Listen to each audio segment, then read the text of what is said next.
Le développement du site de La Chapelle-Lessillé est un des projets prioritaires du Conseil d'État. Le plan directeur prévoit la construction de bâtiments scolaires et de plus de 1500 logements sur le territoire des communes de Lancy et de Plan-les-Ouates. La Chapelle-Lessillé, c'est un projet qui prend moitié sur Lancy, moitié sur Plan-les-Ouates. Et le projet va commencer à La Chapelle, donc sur le territoire de Lancy. C'est la raison pour laquelle nous avons coordonné l'arrivée des nouveaux bâtiments et l'ouverture de la crèche et encore l'école, parce qu'il y a encore une école intercommunale qui va se construire. Tout ceci devrait voir le jour plus ou moins en même temps, afin de donner aux habitants quelques commodités dans leur nouvelle installation. Ce projet est sous-jacent à celui plus global voulu par les autorités de Lancy qui souhaitent élargir à la fois l'offre de logements et le nombre de places de crèche sur la commune. Lancy participe ainsi au désengorgement de ces deux secteurs qui posent problème depuis longtemps sur le canton de Genève. La situation est telle qu'aujourd'hui, beaucoup de parents qui ont des enfants cherchent une place de crèche ou une place de famille d'accueil, ce qui est aussi possible. Je crois qu'on ne peut pas aujourd'hui construire un certain nombre d'habitations sans penser à la petite enfance, comme on pense aussi aux écoles. Donc c'est la conséquence normale d'une densification voulue par la ville de Lancy et aussi par les autorités du canton.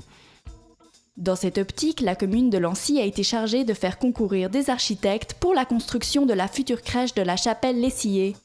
Depuis le 21 octobre, il est possible de découvrir à la Grange Navazza l'exposition des différents projets. L'exposition, c'est l'ensemble des projets qui ont été proposés pour la construction d'une nouvelle crèche dans le quartier de La Chapelle. Et comme la loi, comme le règlement le prévoit, c'était un concours. Et le résultat du concours a été promulgué la semaine dernière. Et pendant 10 jours, nous mettons à disposition de la vue des visiteurs l'ensemble des projets, le primé bien entendu, mais aussi tous ceux qui n'ont malheureusement pas eu la chance d'être primés. Les participants au concours ont dû se plier à différentes contraintes pour espérer obtenir le contrat. Les recommandations étaient principalement liées aux exigences en matière de développement durable et de sécurité. Les critères étaient relativement serrés au sens où le plan localisé de quartier donnait une assiette sur laquelle la crèche devait s'installer. Il fallait respecter les arbres au maximum, il y a de beaux arbres là-bas sur place. Et l'autre critère, c'est évidemment un critère énergie, mais maintenant ça devient une telle évidence qu'on ne le dit presque plus. Et c'était aussi de faire en sorte que les usagers, bien entendu les enfants, mais aussi les éducatrices de la petite enfance, puissent le mieux fonctionner, comme on dit, dans cette crèche. Le gagnant du concours est le groupe d'architectes Lacroix-Chessay. Il a été choisi car il a réussi à aménager de manière optimale les différentes infrastructures. Le département qui s'occupe de la petite enfance donne exactement le nombre de mètres carrés minimum qu'il nous faut par enfant. Donc, tant moins que les architectes n'ont pas eu beaucoup le choix pour la grandeur. Simplement, c'est la disposition qui fait que tel ou tel projet était meilleur qu'un autre.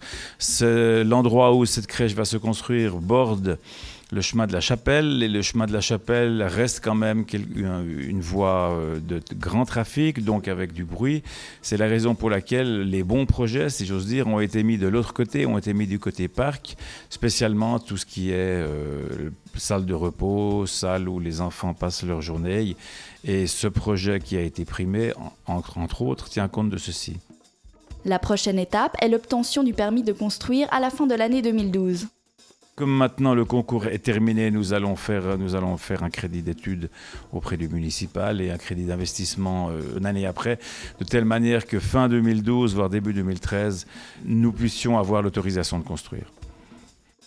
En attendant cette échéance, vous êtes invités à venir découvrir la maquette du projet jusqu'au 4 novembre prochain au premier étage de la Grange Navazza.